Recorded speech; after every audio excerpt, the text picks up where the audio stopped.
Yo, Elliot, I have a question about taking action and fear of failure. I struggle a lot with taking action and tend to procrastinate. This makes me look indecisive and weak. I tend to be a thinker rather than a doer. What do you recommend to help me with this problem? Also, I struggle with the fear of failure, which prevents me from getting things done. What is the best way to deal with this? So I have a neat little trick that you can do since you're a thinker. Think about this. Do this thought exercise every time you let fear stop you from taking action. You ask yourself, what is the worst that could happen if I do this, right? And be as just pour it on, right? If I take this job, the worst thing that could happen is what? I don't like the people I work with. I don't like the boss, or somebody yells at me, or I break some dishes, or one day I go in and whatever. Make up the worst situation possible, and then ask yourself, can I deal with that? I learned this practice very early on when I was starting my business, starting Strength Camp, and I heard it from Brian Tracy, and he said basically what I'm saying to you right now, which is, if you struggle with taking action out of fear, then ask yourself, what is the worst thing that could happen if I take this action? And then ponder, can I deal with that? And 9 times out of 10, you're going to be like, yeah, I guess I could deal with that, right? If I say X, Y, and Z, they're going to call me names. Can you deal with that? Can you deal with them just calling you names and maybe not liking you?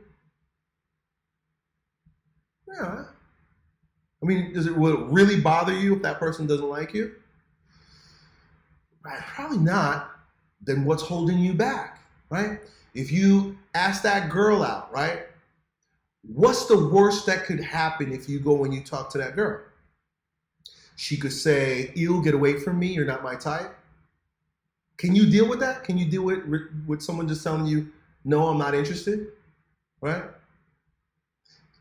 What if she turns to her friends and they start giggling at you? Can you deal with that? Put yourself in that situation and play that scenario out in your mind, because you're a thinker, and ask yourself, how would I deal with that? Can I deal with that? And in a way, you have to be honest with yourself and be like, yeah, it's actually not that bad. Like I said, 9 times out of 10, we're holding ourselves back because of fear of something that's not even scary.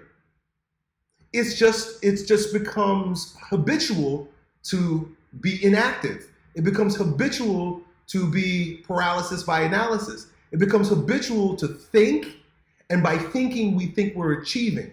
Did you know that? Did you know that people believe, this is something Dan Kennedy used to say, people think by thinking about something that they've actually done it. There's some chemical reaction that goes off in the brain or physiologically that and this is why they say don't talk about your goals too much. Because as you're thinking about it, you're talking about it, and you're telling people about it, there's a sense of accomplishment associated with that. Has that ever happened to you where you planning on doing something, you're really excited about it? It's like, I got the plan, I got the motivation, and then you start telling people about it, and then just by mere virtue of you talking about it and thinking about it, your ability to do it starts to wane, and you start like losing the motivation. It's like, wow, I told all these people that I was going to do X, Y, and Z. Why I didn't even do it yet. You know why? Because you're too busy thinking about it. You're too busy talking about it, right? You're too much in your head about it, and then you start to think that you actually did it, right? Your conscious brain doesn't think that you did it. Your conscious brain will be like, you should feel guilty, dummy, because you didn't do nothing. But then the unconscious, the feeling body starts to be relieved. There's a relief, there's a release, right? There's a pleasure associated with just thinking about doing something and talking about it. Did you know that there's a pleasure? And once that pleasure it peaks, sometimes there's no need for another high, right? The ultimate high would be get the damn thing done. But it's like, I already got the high of talking about it. I already got the high of thinking about it. I feel good. Why do it, right? It's the same thing with like porn and masturbation versus dealing with real women, right? There's a false sense of accomplishment after you blow your load from watching porn. I'm watching porn, right? And so I think I'm doing something because I'm thinking about sex or I'm visualizing, I'm seeing it here, and I blow my load. So I guess it's all done here. I guess I have no more work to do here. Meanwhile, you didn't do anything but play with yourself, and there's real women out there, right? There's real girls out there that might be attracted to you if you weren't a limp dick at home jerking off. So you, in a way, you say your problem is procrastination, but in a way, your problem is masturbation. It's mental masturbation. You're just playing with yourself. Stop playing with yourself and get out there and do the real thing. Do the real thing. The flesh and bone thing, bro. And make that a habit. And I think you'll be all right, dude. Done. Yo, it's your bro, Elliot. I hope you enjoyed that video. If you did, you ought to know that it was a clip from one of my most recent King Transformation classes with my students, where, among other things, we get together about 4 or 5 hours a week and we speak on things as it relates to becoming kings in our lives in fitness, business, and with women. If that sounds like you and you want to join a like-minded group of men who are growing stronger every day, in every way in this degenerate age, then it's real simple.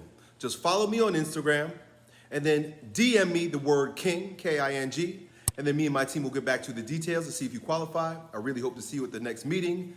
Done.